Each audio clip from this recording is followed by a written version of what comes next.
Thanks for joining me. I'm Stephanie Sisson, and I'm here today with Jay Hart. He's a lawyer in Surfside Beach, and you and Greg have gotten to work together a few different times. We sure have. I've always enjoyed working with Greg. Well, thank you.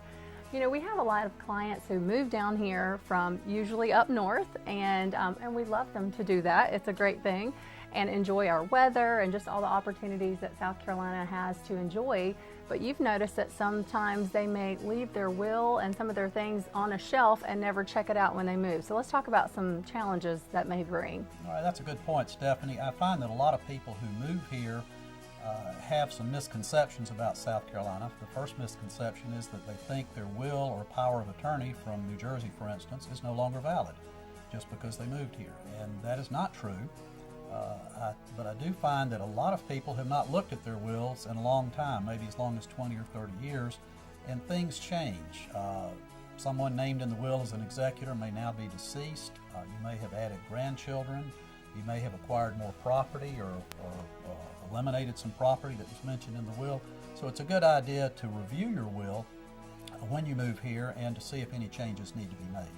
And that's great. How many years would you suggest that you go between maybe reviewing that and updating it? I recommend people look at their wills every 3 or 4 years. That doesn't mean you have to change it, but it is a good idea to review it. That's a great suggestion.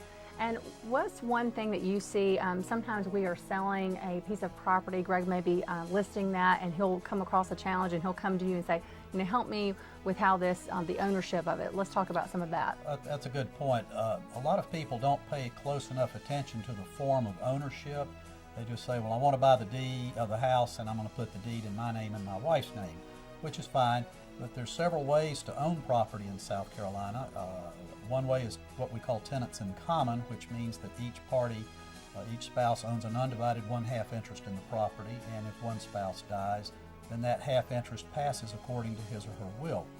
The second form of ownership is joint tenants' right of survivorship. This is probably the most popular form of ownership that we've been doing lately. That means that if one spouse dies, the half interest automatically goes to the surviving spouse because of the language used in the deed. And it makes it very easy on the surviving spouse. The half interest doesn't go through probate, and the surviving spouse has to record a death certificate in Conway at the courthouse for a cost of $10. Doesn't get much easier than that. That is easy because obviously it's a challenging time. I would say most of the time it's unexpected, and so this is something that can ease the process during that difficult time. So it is. It's one less thing that the surviving spouse has to worry about. Well, this is a great suggestion. If you need someone to review your will or even some of your property, Jay would be a great resource, and his information is at the bottom of the screen. We hope you'll stay tuned for more videos with GregSisson.com.